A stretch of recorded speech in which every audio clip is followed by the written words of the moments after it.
আসসালামু আলাইকুম dear viewers, welcome জানাচ্ছি আজকের এপিসোডে আমরা শিখব পেনাল কোড 1860 এর চ্যাপ্টার 6 আউট অফ 23। আমরা জানি পেনাল কোডের 23 অর্থাৎ 23টি চ্যাপ্টার রয়েছে, এর মধ্যে ষষ্ঠ চ্যাপ্টার অর্থাৎ চ্যাপ্টার 6 আমরা শিখব। চ্যাপ্টার 6 এ সেকশন 121 থেকে 130 অর্থাৎ এই সেকশনগুলো এই চ্যাপ্টারে রয়েছে। আমরা এর উপরে আজকে আলোচনা করব। দেখি এই চ্যাপ্টারে কি আছে। তার আগে আবার একটু বলি সবাইকে যে বন্ধুরা যারা আমার চ্যানেলটিকে সাবস্ক্রাইব করেননি তারা নিত্য নতুন ভিডিও যেগুলো আপলোড হবে সেগুলো সম্বন্ধে একটা নোটিফিকেশন পাওয়ার জন্য এবং ইনফরমেশন পাওয়ার জন্য চ্যানেলটি সাবস্ক্রাইব করে রাখবেন এবং পাশের বেল আইকনটিতে ক্লিক করে রাখবেন, তাহলে অটোমেটিক নোটিফিকেশন আপনারা পেয়ে যাবেন। ওকে, তাহলে দেখি চ্যাপ্টার 6 এ সেকশন 121 থেকে 130 পর্যন্ত এই ধারাগুলো এই ষষ্ঠ অধ্যায়ে বর্ণিত হয়েছে। এই চ্যাপ্টারে অফেন্সেস এগেইনস্ট দ্য স্টেট অর্থাৎ রাষ্ট্রবিরোধী যে সকল অপরাধসমূহ সেই সম্বন্ধে বর্ণনা করা হয়েছে। অফেন্সেস এগেইনস্ট দ্য স্টেট অর্থাৎ রাষ্ট্রের বিরোধী অপরাধ সমূহ। চলুন ডিয়ার ভিউয়ার্স আমরা দেখি এই চ্যাপ্টারে কি বলা হয়েছে। আমরা সবগুলো ধারা এক্সপ্লেন করব না, সবগুলো এক্সপ্লেন করতে গেলে অনেক সময় লাগবে। মোটামুটি ইম্পর্টেন্ট গুলো এবং সাদৃশ্যপূর্ণগুলো আমরা বাদ রেখে ইম্পর্টেন্ট গুলো আমরা আলোচনা করব। এই ষষ্ঠ অধ্যায়ের সেকশন 121-এ বলা হচ্ছে যে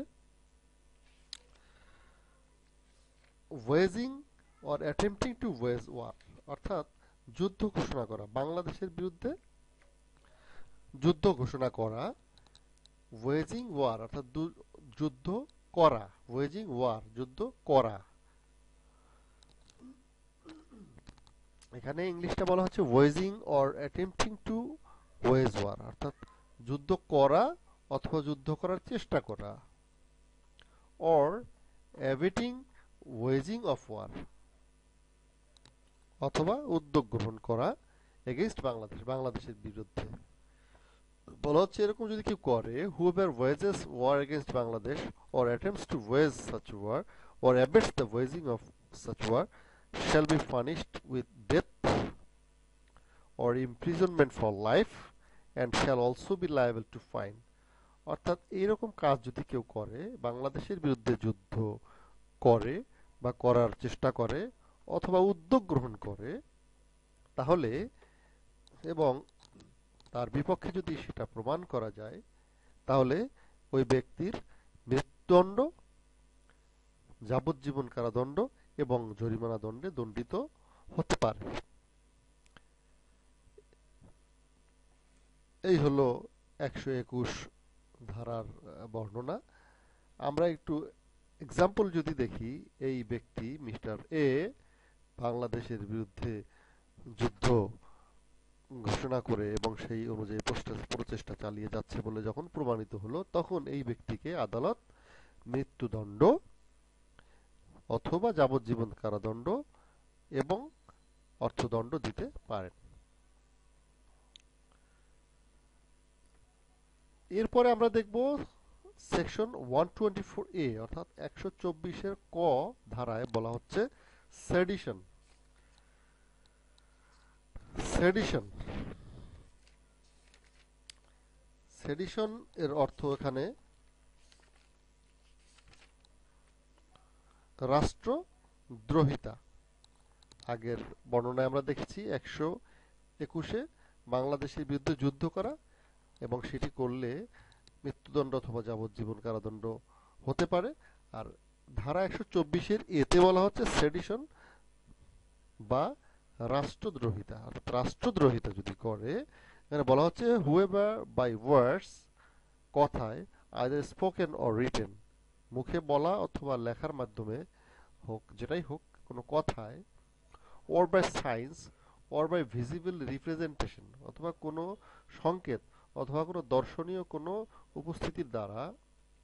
উপস্থাপনের দ্বারা, or otherwise brings or attempts to bring আনে অথবা আনার চেষ্টা করে into hatred or contempt or excites or attempts to excite disaffection towards the government established by the law shall be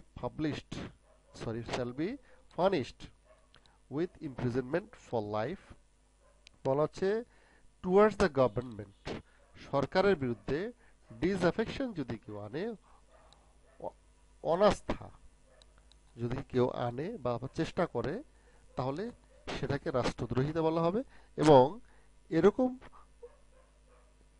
অপরাধ করার কারণে ওই ব্যক্তির যাবজ্জীবন কারাদণ্ড অর্থাৎ ইমপ্রিজনমেন্ট ফর লাইফ যাবজ্জীবন কারাদণ্ড অর এনি শর্টার টার্ম অথবা তার চেয়ে একটু কম কোনো মেয়াদের কারাদণ্ড হতে পারে এবং তার সাথে ফাইন অর্থাৎ জরিমানা হতে পারে তো এরকম রাষ্ট্রদ্রোহিতার কাজ যদি কেউ করে তাহলে imprisonment for life or fine এটা হতে পারে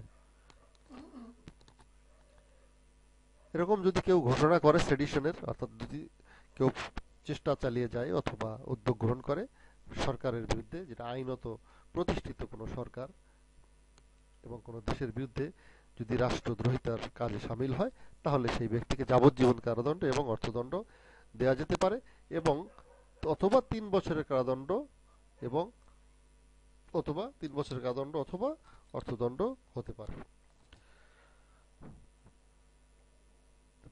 এই ষষ্ঠ চ্যাপ্টারের ষষ্ঠ অধ্যায়ের ১২১ থেকে ১৩০ ধারার মধ্যে এই দুটি ধারাই আমরা আজকে আলোচনা করলাম আর বাকি ধারাগুলো এর সাথে সংশ্লিষ্ট এর সাথে কাছাকাছি প্রয়োজনীয় বিষয় উল্লেখ করা হয়েছে এই জন্য আমরা মূলত এই দুটি ধারাই আজকে আলোচনায় রেখেছি ওকে ধন্যবাদ সবাইকে আলোচনায় অংশগ্রহণ করার জন্য